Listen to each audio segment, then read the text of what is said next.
नमस्ते।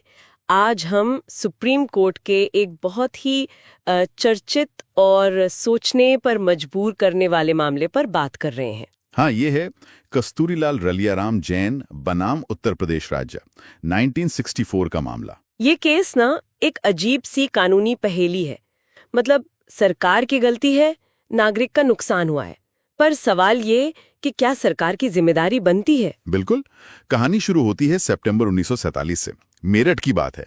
कस्तूरीलाल फर्म के एक पार्टनर थे रलियाराम। अच्छा। उन्हें पुलिस ने गिरफ्तार किया। शक था कि उनके पास चोरी का सोना चांदी है। और पुलिस ने फिर क्या किया? पुलिस ने उनका सारा सोना, करीब 103 तोला सोना था, और चांदी भी, वो कोई 2 मन के आसपास, सब जब्त कर लिया। बाप रे, इतना सारा।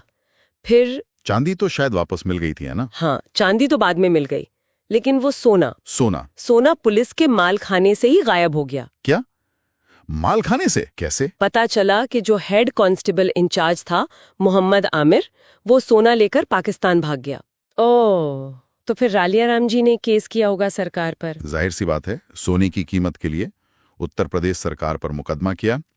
देखिए, निचली अदालत ने तो कहा कि हाँ भाई, पुलिस की लापरवाही है, सरकार हर्जाना दे। ठीक है, ये तो सही लगता है। लेकिन मामला गया इलाहाबाद हाई कोर्ट, और हाई कोर्ट ने फैसला पलट दिया। पलट दिया? क्यों? यहीं से मामला उलझा और फिर ये पहुंचा सुप्रीम कोर्ट। अब सुप्रीम कोर्ट के सामने मुख्य सवाल यही था। क्या सवाल था? कि क्या सरकार, मतलब राज्य सरकार, अपने पुलिस वालों की लापरवाही के लिए जिम्मेदार हैं, खासकर तब जब वो अपनी ड्यूटी कर रहे हों, अपनी सरकारी ताकत का इस्तेमाल कर रहे हों। ये तो वाकई पेचीदा सवाल है। तो सुप्रीम कोर्ट ने इसे कैसे देखा? पहले तो लापरवाही वाली बात पर कुछ कहा होगा ना? हाँ बिल्कुल, कोर्ट ने माना है कि देखिए, लापरवाही तो हुई है, पुलिस अधिकारी लापरवाह थे। कैसे? यूपी पुलिस रेगुलेशंस है, वो साफ कहते हैं कि इतनी बड़ी मात्रा में सोना या कोई कीमती चीज माल खाने में नहीं रखनी चाहिए, उसे सरकारी ट्रेजरी में, खजाने में जमा कराना होता है। अच्छा, नियम था मतलब? हाँ, नियम था, और यहाँ उसका पालन नहीं हुआ तो लापरवाही तो पक्की थी। लापरवाही पक्की, लेकिन फिर जिम्मेदारी का क्या? वो कानूनी गुत्थी वहीं थी, है ना? बिल्कुल, असली पेंच वहीं था। जिम्मेदारी तय करने के लिए कोर्ट ने देखा संविधान का अनुच्छेद 301। अनुच्छेद 301 ये क्या कहता है? ये अनुच्छेद मतलब मोटा मोटा ये कहता है कि सरकार पर केस तो कर सकते हैं, लेकिन उनकी देनदारी, उनकी लाइबिलिटी वैसी ही होगी जैसी आजादी से पहले ईस्ट इंडिया कंपनी की होती थी। ईस्ट इंडिया कंपनी की? ये तो बहुत पुरानी बात हो गई। हाँ, और इसी के आधार पर कोर्ट ने एक बहुत पुराने सिद्धांत और 1861 के case, peninsular and oriental steam navigation company case का जिक्र किया। और क्या था वो सिद्धांत? वो सिद्धांत ये था कि सरकार के कामों को 2 हिस्सों में बांटा जा सकता है।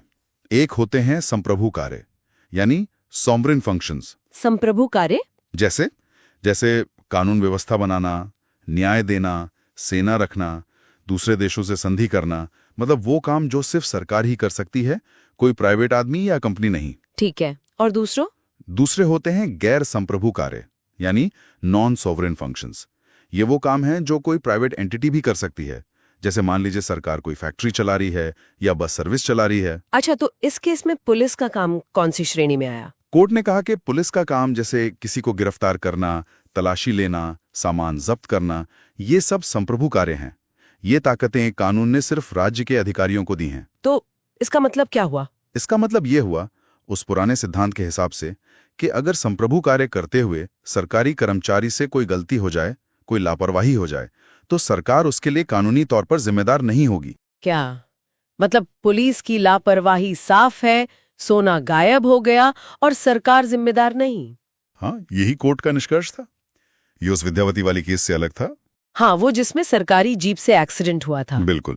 उस केस में कोर्ट ने माना था कि सरकारी गाड़ी चलाना एक गैर संप्रभु कार्य है, इसलिए सरकार जिम्मेदार थी।